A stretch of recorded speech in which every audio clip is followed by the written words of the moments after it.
जय हिंद दोस्तों, रक्षित कन्नड़ के चैनल में आपका स्वागत है। दोस्तों, आज के इस वीडियो में मैं आपके लिए 4 जानकारियां लेकर आया हूं। कौन सी 4 जानकारियां मैं आपको देने वाला हूं? सबसे पहले मैं आपको उसकी जानकारी दे देता हूं। 4 जानकारियों में से कुछ नए लेटर की भी जानकारी है जो मैं आपको दूंगा। सबसे पहली जानकारी मैं आपको दूंगा, कर्मचारी संगठनों की संख्या 6 से अधिक है। 7 संगठनों ने 8 सीपीसी के अलग अलग फिटनेस फैक्टर की डिमांड रखी है। जी हां दोस्तों, टोटल संगठन 7 संगठन है। 7 संगठनों ने फिटनेस फैक्टर मांगा है वेतन आयोग से। और दोस्तों, कुछ ऐसे संगठन हैं जिन्होंने अलग अलग फिटनेस फैक्टर की डिमांड रखी है। फिटनेस फैक्टर अगर मांगना है तो एक जैसा फिटनेस फैक्टर मांगना चाहिए। अगर अलग अलग फिटनेस फैक्टर मांगेंगे तो सरकार और वेतन आयोग को लगेगा कि जो संगठन है वो बटे हुए हैं। तो दोस्तों, इसी पर कुछ और जानकारियां मैं आपको देना चाहूंगा कि कर्मचारी संगठनों की संख्या 6 से अधिक है, लेकिन 7 संगठनों ने 8 सीपीसी के फिटनेस फैक्टर मांगे हैं। कुछ संगठनों के अलग अलग फिटनेस फैक्टर है जिसकी जानकारी मैं आपको दूंगा आगे। फिर एक और मैं आपको जानकारी दूंगा, पूर्व सैनिकों के लिए महत्वपूर्ण आदेश, सिविल यूनिफॉर्म पर मेडल पहनने की अनुमति। देखिए लेटर। जी हां दोस्तों, पूर्व सैनिकों के लिए एक महत्वपूर्ण आदेश मैं आपको समझाना चाहूंगा। और दोस्तों, यह आदेश संबंधित है सिविल यूनिफॉर्म पर मेडल पहनने की अनुमति के बारे में। तो जवानों, पूर्व सैनिकों के मेडल से संबंधित यह जानकारी है जो मैं आपको आगे समझाना चाहूंगा लेटर दिखाकर। फिर एक और मैं आपको जानकारी दूंगा, खुशखबरी, 15 अगस्त को डीए की घोषणा पेंशनर्स और कर्मचारियों को मिलेगा। अमर उजाला की खबर। जी हां दोस्तों, अमर उजाला अखबार की एक खबर है जिसमें बताया जा रहा है खुशखबरी, 15 अगस्त को डीएडीआर की घोषणा होगी। पेंशनर्स और कर्मचारियों को बढ़ा हुआ डीएडीआर मिलेगा। तो दोस्तों, इसकी पूरी जानकारी आगे दिखाऊंगा खबर दिखाकर। फिर लास्ट इंफॉर्मेशन मैं आपको दूंगा, ceremonial and welfare adjutant general branch, ministry of defence का लेटर पूर्व सैनिकों के परिवारों के लिए महत्वपूर्ण जारी। जी हां दोस्तों, ceremonial welfare adjutant general branch, ministry of defence का एक लेटर है जवानों पूर्व सैनिकों से संबंधित, जिसकी जानकारी मैं आपको आगे देना चाहूंगा लेटर दिखाकर। तो दोस्तों, बस यही 4 जानकारियां जो मैं आपको देने वाला हूं, इसलिए वीडियो को आप शुरू से लेकर आखिरी तक देखिएगा ताकि पूरी जानकारियां आपको सही से समझ में आए। जानकारियों में आगे बढ़ने से पहले एक छोटी सी अपील मैं आपसे करूंगा, और अपील है चैनल सब्सक्राइब की। देखने में आया है पेंशनर्स कर्मचारी वीडियो तो देख रहे हैं, लेकिन शायद चैनल को सब्सक्राइब करना भूल गए हैं। ऐसे कितने पेंशनर्स हैं? 30%। और कितनों ने किया है? 69%। तो मैं आपसे अपील कर रहा हूं, सबसे पहले आप चैनल को सब्सक्राइब कर लीजिएगा जिन पेंशनर्स कर्मचारियों ने नहीं किया चैनल को सब्सक्राइब, ताकि आपको सही जानकारियां, ऑथेंटिक जानकारियां, नए लेटरों की जानकारियां आपको तुरंत मिल सके। तो सबसे पहले चैनल को सब्सक्राइब, और लास्ट में वीडियो देखने के बाद वीडियो को शेयर, लाइक और हाइप जरूर कर दीजिएगा, क्योंकि ऐसी जानकारियां आपको मिलती रहती हैं। चलते हैं दोस्तों पहली जानकारी की तरफ। कर्मचारी संगठनों की संख्या 6 से अधिक है। 7 संगठनों ने 8 सीपीसी के अलग अलग फिटनेस फैक्टर की डिमांड रखी है। जी हां दोस्तों, वैसे संगठन तो बहुत ज्यादा हैं, अलग अलग पेंशनर्स के या फिर कर्मचारियों के। अब दोस्तों, अलग अलग संगठनों ने फिटनेस फैक्टर मांगा है वेतन आयोग से। और दोस्तों, आप यकीन नहीं करेंगे, जितने संगठन हैं कई बार उनकी अलग अलग डिमांड है फिटनेस फैक्टर को लेकर। कोई कुछ कह रहा है, कोई कुछ कह रहा है, कोई कुछ कह रहा है। अब दोस्तों, यहां पे देखिए, सबसे पहला यहां पे संगठन है एनसीजेसीएम स्टाफ साइट का संगठन, जिनके कोऑर्डिनेटर हैं, महासचिव हैं शिव गोपाल मिश्रा जी। अब इन्होंने मांगा है फिटनेस फैक्टर 3.83 का। जी हां दोस्तों, इन्होंने फिटनेस फैक्टर मांगा है 3.83 का, जिससे आपकी मिनिमम पे हो जाएगी 18,000 से बढ़कर 68,940 और 69,000। ये आपकी 8 सीपीसी की मिनिमम पे होगी अगर 3.83 का फिटनेस फैक्टर दिया जाता है। कर्मचारी और पेंशन भोगियों के लिए एक समान हाई फिटनेस फैक्टर की मांग करी है। किसने? एनसीजेसीएम ने। फिर दोस्तों, एक और संगठन है AIDEF। ये भी एनसीजेसीएम के अंतर्गत ये संगठन आता है। All India defence employ federation का ये संगठन है। इन्होंने भी 3.83 फिटनेस फैक्टर मांगा है वेतन आयोग से, जिससे आपकी मिनिमम पे 69,000 या फिर 68,000 के आसपास होगी 8th सीपीसी। रक्षा क्षेत्र के असैन्य कर्मचारियों की ओर से समान रूप से 3.83 की सिफारिश की मांग करी गई है। जी हाँ दोस्तों, यानी कि जो डिफेंस सिविलियंस हैं तो दोस्तों उनको 3.83 का फिटमेंट फैक्टर देने की मांग रखी है। फिर दोस्तों federation of national postal organisation का एक संगठन है FNPO का, इन्होंने फिटमेंट फैक्टर मांगा है 3.80 का, जिससे आपकी मिनिमम पे 68,000 के आसपास हो जाएगी। डाक विभाग के कर्मचारियों के हितों के लिए 3.80 गुना बढ़ोतरी की वकालत करी गई है। जी हाँ दोस्तों, तो दोस्तों जो डाक विभाग के कर्मचारी है, पेंशनर्स हैं, उनके लिए मांग रखी है 3.80 फिटमेंट फैक्टर की FNPO ने। फिर दोस्तों एक और संगठन है IRTSA, Indian railway technical supervisor association. इन संगठन ने मांगा है फिटमेंट फैक्टर 2.92 से 4.38 के बीच में कि इतना मिलना चाहिए, जिससे आपकी मिनिमम पे 52,560 या फिर इससे ऊपर हो जाएगी लेवल 1 के कर्मचारी की। इन्होंने एक समान फिटमेंट फैक्टर के बजाय 5 स्तरीय ग्रेडेड फॉर्मूला दिया है, जहां उच्च पदों लेवल 17-18 के लिए 4.38 तक का फिटमेंट फैक्टर मांगा है। जी हां दोस्तों, जो हाईएस्ट पोस्ट है उनके लिए, अधिकारियों के लिए 4.38 तक का भी फिटमेंट फैक्टर मांगा है, और जो निचले लेवल के कर्मचारी हैं उनके लिए 2.92 से फिटमेंट फैक्टर शुरू करा जाए देने का। तो दोस्तों इनकी ये डिमांड है।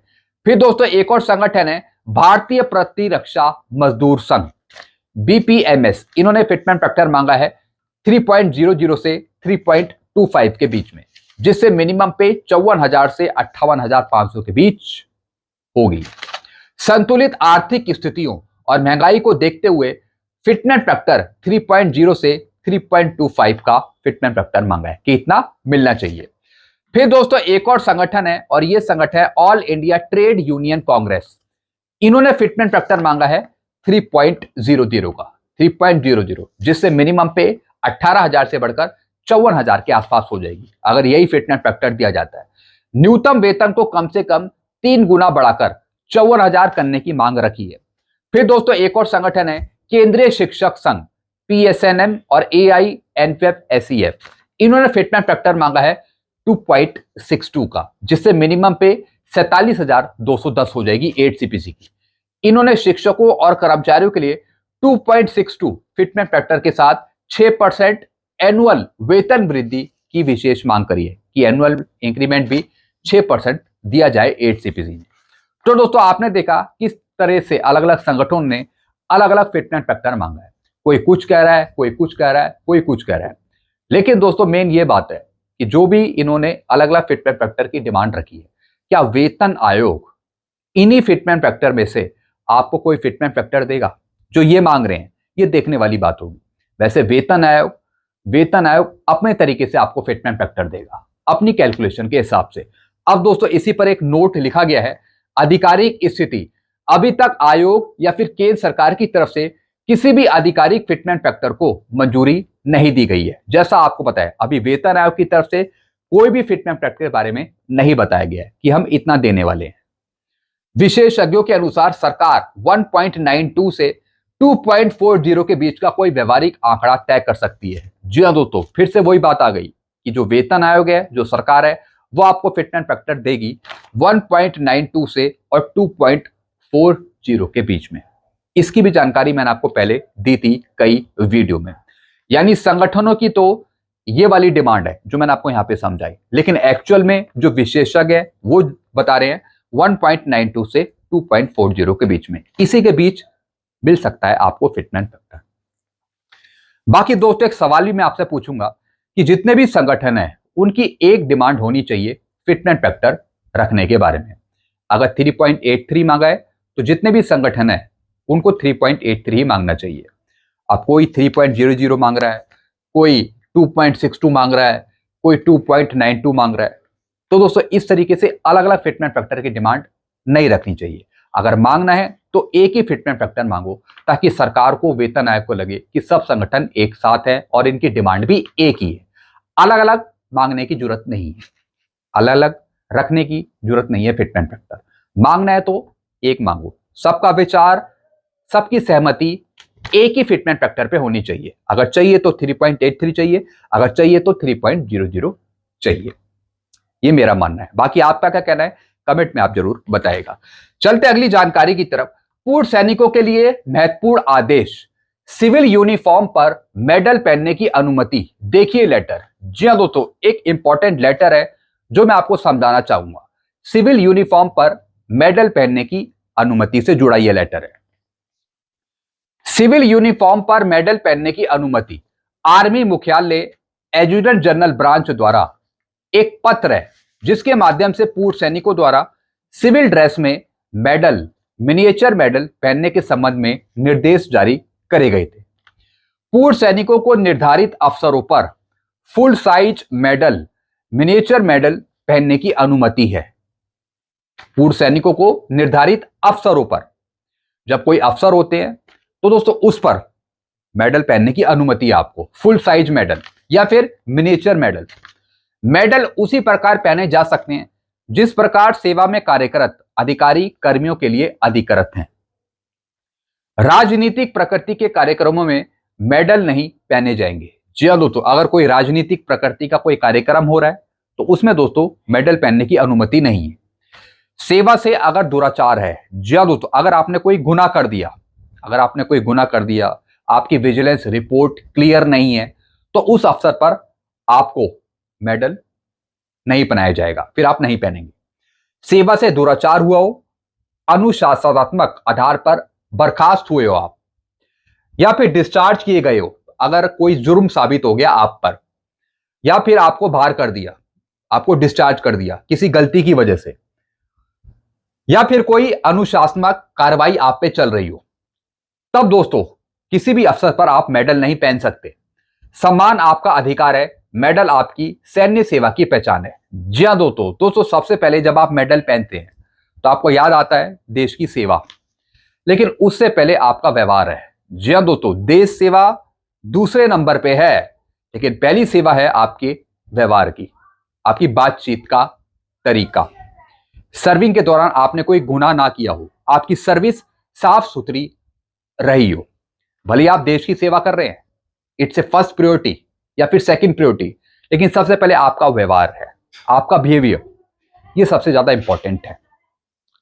तो इसी पे दोस्तों ये सब कुछ आधारित है कि अगर आप कोई जुर्म करते हैं, कोई गुनाह करते हैं, या फिर सेवा से बर्खास्त कर दिए जाते हैं, कोई प्रॉब्लम आ जाती है आपकी गलती की वजह से, तो फिर आप मेडल नहीं पहन सकते। तो सबसे पहले व्यवहार, उसके बाद देश सेवा। सबसे पहला व्यवहार ही होता है एक व्यक्तित्व का, सबसे पहला एक व्यवहार ही देखा जाता है उसका बातचीत करने का तरीका, तब काम उसके पीछे आता है, भले वो देश को सुरक्षित रखने का काम हो या फिर किसी सरकारी दफ्तर में काम करना हो। तो सबसे पहले आपका व्यवहार ही आपका परिचय है। This is most important for you.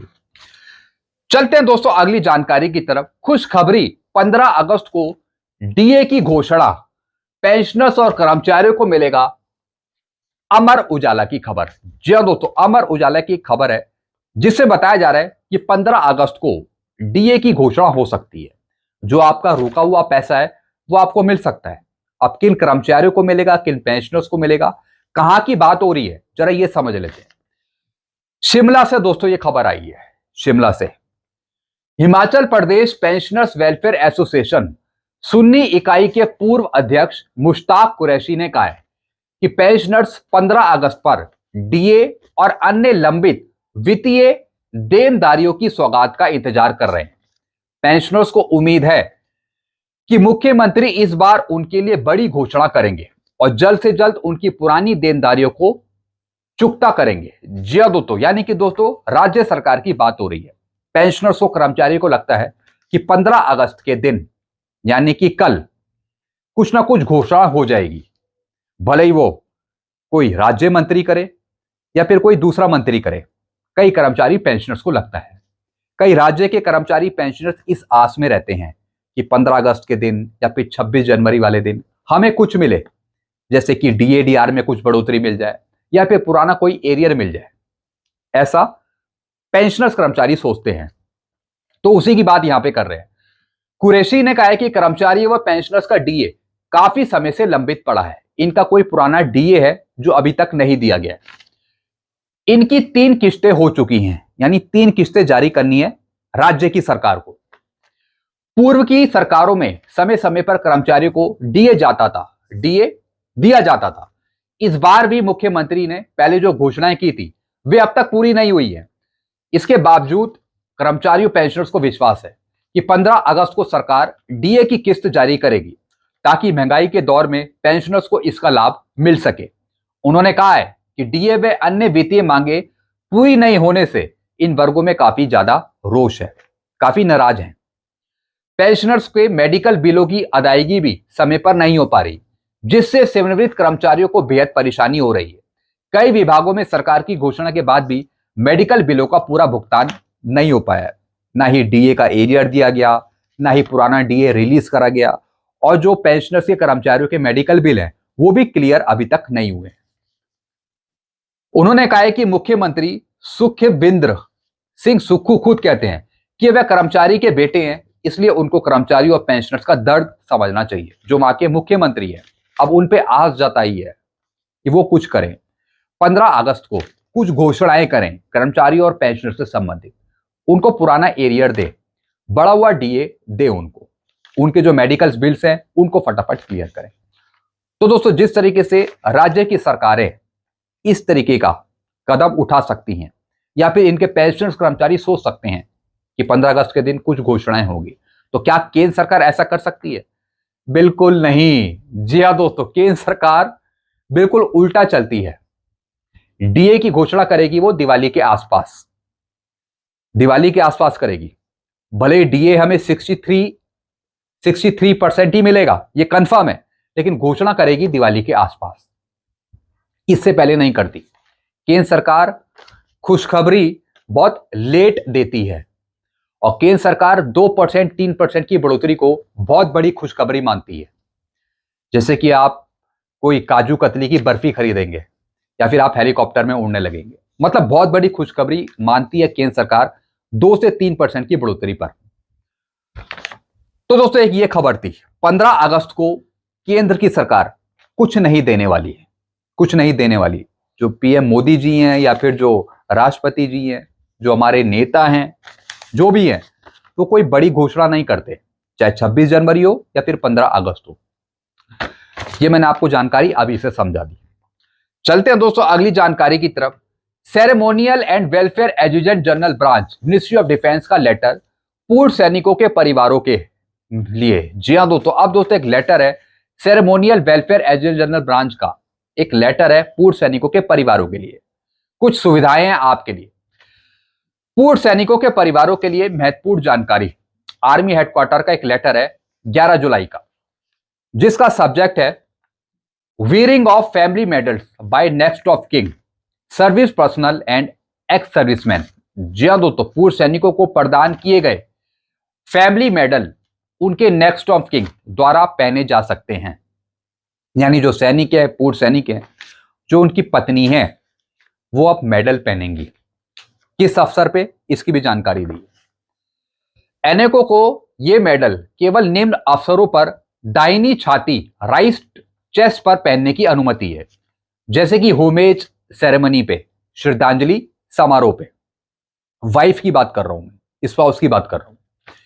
In war memorial पर श्रद्धांजलि, सेमेट्री और फ्यूनरल पे, फ्यूनरल है या फिर सेमेट्री है, उस पर ही अलाउ है मेडल पहनना वाइफ को, स्पाउस को। परिवार के सदस्य उचित फॉर्मल सिविल ड्रेस में ही फैमिली मेडल पहनेंगे। जो परिवार के सदस्य हैं वो फॉर्मल सिविल ड्रेस में फैमिली मेडल पहनेंगे। यदि एक से अधिक फैमिली मेडल के सेट उपलब्ध हों तो सेवा सदस्य या फिर वाइफ की पसंद के अनुसार केवल एक सेट पहना जाएगा। यह प्रावधान इंडियन आर्मी के ईएसएम के वाइफ पर लागू है। मेडल केवल धातु का टुकड़ा नहीं बल्कि राष्ट्र सेवा और बलिदान की विरासत है। जी हाँ दोस्तों, मेडल सिर्फ एक टुकड़ा नहीं है, एक चीज नहीं है, बल्कि दोस्तों वो है राष्ट्र सेवा और बलिदान की विरासत, जो हमेशा आपके पास रहती है, जो आप पहनते हैं। तो दोस्तों ये कुछ जानकारी थी जो मैंने आपको यहाँ पे दी है। इन जानकारियों से जुड़े अगर आपके कोई क्वेश्चन है, कुछ प्रश्न है, तो आप कमेंट में कर सकते हैं। ऐसे कोई नई जानकारी आएगी तो मैं आपको जरूर दूंगा। तब तक वीडियो देखते रहेगा और चैनल को सब्सक्राइब करना मत भूलेगा। Thank you so much.